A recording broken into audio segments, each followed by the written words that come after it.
Hello बच्चों, welcome back to our YouTube channel bachelor education place.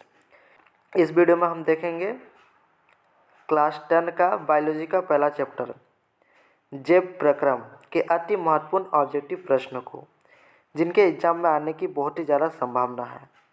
तो चलिए start करते हैं जैव प्रक्रम के अति महत्वपूर्ण एमसीक्यू क्वेश्चन को। पहला क्वेश्चन, मानव हृदय में कितने कोष्ठ होते हैं? मानव हृदय में कितने कोष्ठ होते हैं? तो इसका राइट आंसर हो जाएगा ऑप्शन डी, 4। मानव कोष्ठ में कितने हृदय होते हैं? तो 4। नेक्स्ट क्वेश्चन 2, पौधों में कार्बोहाइड्रेट का संचय किस रूप में होता है? पौधों में जो कार्बोहाइड्रेट का संचय होता है वह किस रूप में होता है? तो इसका राइट आंसर हो जाएगा ऑप्शन ए, स्टार्च। पौधों में कार्बोहाइड्रेट का संचय किस रूप में होता है? तो स्टार्च के रूप में होता है। नेक्स्ट क्वेश्चन, प्रकृति में ऑक्सीजन का संतुलन कैसे बना रहता है? प्रकृति में ऑक्सीजन का संतुलन कैसे बना रहता है? तो इसका राइट आंसर हो जाएगा ऑप्शन बी, प्रकाश संश्लेषण के द्वारा। यानी प्रकाश संश्लेषण के द्वारा ही क्या होता है? प्रकृति में ऑक्सीजन का संतुलन बना रहता है, ना ज़्यादा ना अधिक। नेक्स्ट क्वेश्चन, स्टेथोस्कोप की सहायता से सुनी जाती है। स्टेथोस्कोप क्या है? एक उपकरण है जिसकी सहायता से क्या सुनी जाती है? हृदय स्पंदन। यानी स्टेथोस्कोप की सहायता से हृदय की धड़कन को सुना जा सकता है। नेक्स्ट क्वेश्चन, मानव रक्त का सामान्य प्रकुंचन दाब लगभग होता है। मानव रक्त का सामान्य प्रकुंचन दाब कितना होता है? 120 mm। नेक्स्ट क्वेश्चन, कूटपाद किसमें पाया जाता है? कूटपाद किसमें पाया जाता है? अमीबा में। अमीबा कूटपाद के माध्यम से ही क्या करता है? अपना भोजन ग्रहण करता है। नेक्स्ट क्वेश्चन, पौधों की पत्तियों में पाए जाने वाले सूक्ष्म छिद्रों को क्या कहते हैं? पौधों की पत्तियों में पाए जाने वाले सूक्ष्म छिद्रों को क्या कहते हैं? तो इसका राइट आंसर हो जाएगा option B, stomata. Next question number 8, जीवों में ऊर्जा की प्राप्ति कैसे होती है? जीवों में ऊर्जा की प्राप्ति कैसे होती है? तो इसका राइट आंसर हो जाएगा ऑप्शन ए, श्वसन द्वारा। श्वसन द्वारा क्या होता है? कोई भी जीव को ऊर्जा प्राप्त होता है। नेक्स्ट क्वेश्चन,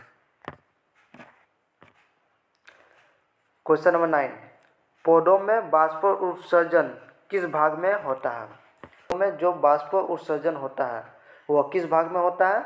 तो इसका राइट आंसर हो जाएगा ऑप्शन सी, पत्तियों। यानी पत्तियों द्वारा क्या होता है? भोजन में बाष्प उत्सर्जन होता है।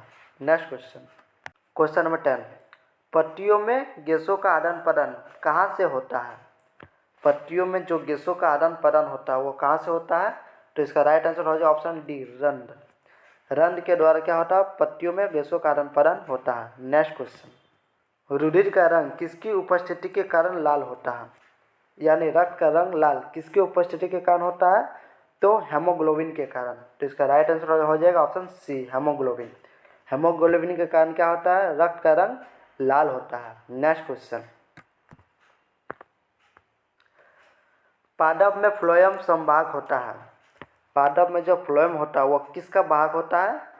तो इसका राइट आंसर हो जाएगा ऑप्शन ए, भोजन। पादप में फ्लोएम किसका संभाग होता है? तो भोजन का। यानी तो पादप में भोजन को एक भाग से दूसरे भाग में कौन ले जाता है? फ्लोएम ले जाता है। नेक्स्ट क्वेश्चन, क्लोरोफिल वर्णक का रंग होता है। क्लोरोफिल कहाँ पाया जाता है? पत्तियों में पाया जाता है। और पत्तियों का रंग हरा किस कारण होता है? क्लोरोफिल के कारण ही होता है। इस प्रकार क्लोरोफिल वर्णक का रंग क्या होता है? तो हरा। क्लोरोफिल वर्णक का रंग क्या होता है? हरा होता है। और यह कहाँ पाया जाता है? पत्तियों में पाया जाता है। नेक्स्ट क्वेश्चन, कवक में पोषण की कौन सी विधि है? जो कवक में पोषण होता है वो किस विधि के द्वारा होता है? तो इसका राइट आंसर हो जाएगा ऑप्शन सी, मित्रजीवी। यानी कवक अपना पोषण किस विधि द्वारा करता है? तो मित्रजीवी से करता है। नेक्स्ट क्वेश्चन, मनुष्य के शरीर की सबसे बड़ी ग्रंथि कौन सी है? मनुष्य के शरीर की सबसे बड़ी ग्रंथि कौन सी है? तो इसका राइट आंसर हो जाएगा ऑप्शन ए, लीवर। लीवर जो है ना वो क्या है? मनुष्य के शरीर की सबसे बड़ी ग्रंथि है। नेक्स्ट क्वेश्चन, कौन सी क्रिया सभी जीवों के लिए अनिवार्य है? तो इसका राइट आंसर हो जाएगा ऑप्शन सी, श्वसन। श्वसन क्रिया जो है ना वो सभी जीवों के लिए अनिवार्य है, क्योंकि कोई भी जीव यदि श्वसन नहीं करेगा मतलब सांस नहीं लेगा तो वो मर जाएगा। नेक्स्ट क्वेश्चन, रक्त निम्न में से क्या है? रक्त क्या है? तो इसका राइट आंसर हो जाएगा ऑप्शन बी उत्तक।